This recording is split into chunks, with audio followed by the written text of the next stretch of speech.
এই যে কোরআন আমি দিলাম, there is no doubt in the holy Quran, এই যে কোরআন আমি দিলাম ওই বিসমিল্লাহর বা থেকে নিয়ে আর শেষের ওই সূরার লাস্টের আয়াত, ওই লাস্টের অক্ষরটা হলো সিন। প্রথমে বিসমিল্লাহর বা প্রথম পড়ায় আছে, আর লাস্টে ওই 30 পড়ার লাস্টে আছে সিন। বা আর সিন দুটো যোগ করলে হয়ে যায় পাঁচ শব্দের অর্থ হলো যথেষ্ট। ও দুনিয়ার মানুষ, এই কোরআনটা তোমাদের জিন্দেগির জন্য আমি যথেষ্ট বানিয়ে দিলাম। রব্বুল আলামিন বলেন, বান্দারে এই কোরআনটা যালিকাল কিতাবুল লা রাইবা ফি, এর মধ্যে কোন রকমের সন্দেহের অবকাশ নাই বান্দারে। তারপরে আল্লাহ বলেন, হুদাল লিল মুত্তাকিন, এই কোরআনটা হেদায়েত দিলে মুত্তাকিদের জন্য। What is the definition of মুত্তাকি? মুত্তাকির সংজ্ঞাটা কি? আমার আল্লাহ বলেন, মুত্তাকি হলো সেই যে নাকি আল্লাহর যত রকমের এই দুনিয়াতে পাপের কাজের কথা আল্লাহ বলেছেন, জিনা থেকে, ব্যভিচার থেকে, সুদ থেকে, লোন থেকে, ঘুষ নিয়ে, ওই বেঈমানি থেকে, মানুষের ধোঁকা দেওয়া থেকে, যত রকমের খারাপি আছে সমস্ত খারাপি থেকে যারা রুখে যাবে, আমার আল্লাহ বলে তারাই হলো মুত্তাকি, পরেজগার। জোরে বলেন সুবহানাল্লাহ। আল্লাহ রাব্বুল আলামিন বলেন, তোমার যৌবন আছে, ক্ষমতা আছে, পাওয়ার আছে, সুন্দরী মেয়ে তোমার সামনে আসলো, রাতের অন্ধকারে জঙ্গলে, কেউ দেখার নাই। ও বান্দা শোনো, কেউ দেখতে পায় না, কিন্তু আমি আল্লাহ আমার চোখকে ফাঁকি দেওয়া যাবে না। আল্লাহ বলে, বান্দা কোরআন ওয়ালা জঙ্গলের কুড়ে ঘরে বসে আল্লাহর কালাম পড়ছেন, কোরআনে হাফিজ। হঠাৎ জমিদারের একটি সুন্দরী মেয়ে জঙ্গলে ফুল তুলতে তুলতে আগিয়ে যায়।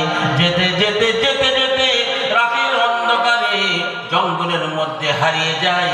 কখন সূর্য ডুবে গেছে তার খেয়াল নাই, কখন অন্ধকার হয়ে গেছে তার খেয়াল নাই। যখন বাঘের ডাক আসলো, শিয়ালের ডাক আসলো, যখন জন্তু জানোয়ারের হুক্কা হওয়ার যখন আওয়াজ আসলো, মেয়ে যে থমকে দাঁড়িয়ে গেল, তার হুঁশটা ফিরে গেল।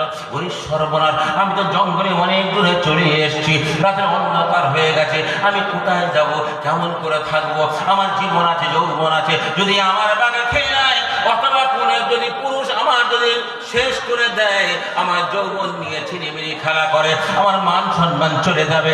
এই চিন্তা করতে করতে পাশ থেকে যাচ্ছে, জঙ্গলের পাশ থেকে, আর মনে মনে করে, ও রব্বুল আলামিন, এই অসহায়ের সহায় তুমি হয়ে দাও, আমার একটা সারার ব্যবস্থা করে দাও।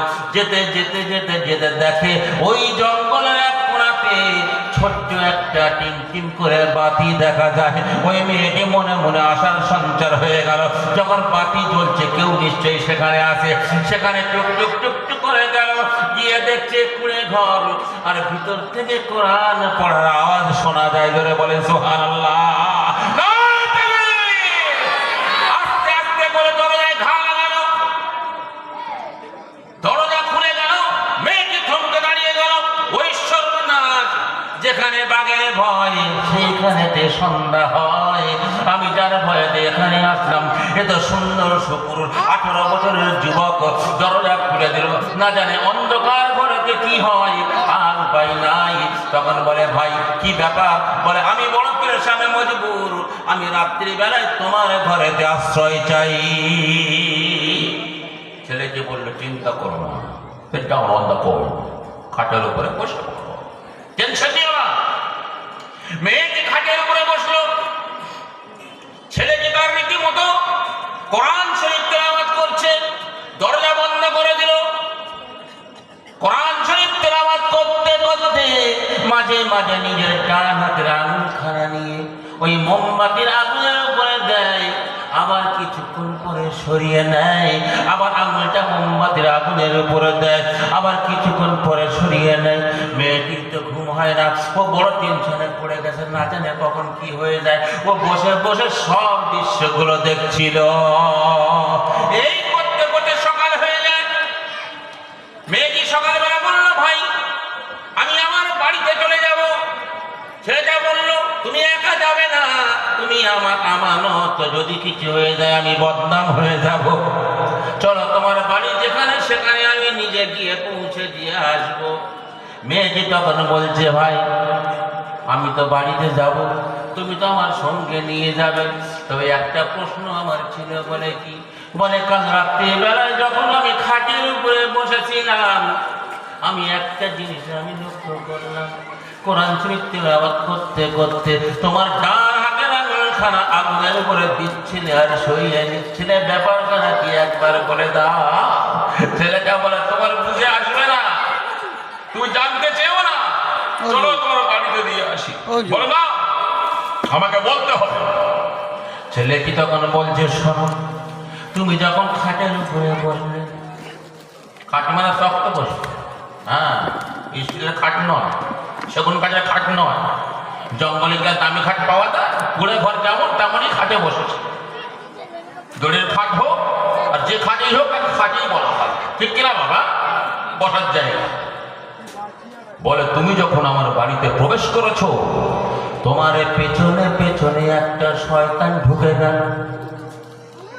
আমি কোরআন শরীফ পড়ছিলাম, শয়তান আমাকে ধোকা দেয়, বলে, আরে টুপিওয়ালা, আরে কোরআনওয়ালা, তোরা এত বোকা কেন বল? জল জ্যান্ত খাসি বসে আছে, জঙ্গলের মাঝখানে দেখার মতো কেউ নেই, বাঘের মতন হামলা কর, তোর জীবনের স্বাদখানা মিটে যাবে। যখন শয়তান আমার ধোকা দেয়, তখন আমি আমার ডান হাতের শাহাদত আঙুলটা নিয়ে আগুনের উপরে দিলাম, আর আগুনকে আমি বলছিলাম, আগুন রে, তুই যদি এই মোমবাতির আগুনটা সহ্য করতে পারিস, তাহলে এই মেয়েটার উপরে অত্যাচার কর, ওর উপরে তুই হামলা কর। আর যদি তুই সহ্য করতে না পারিস, এই দুনিয়ার চাইতে জাহান্নামের আগুন 1 নয়, 10 নয়, বেশি নয়, 70 গুণ আগুন তুই কেমন করে সহ্য করবি বল?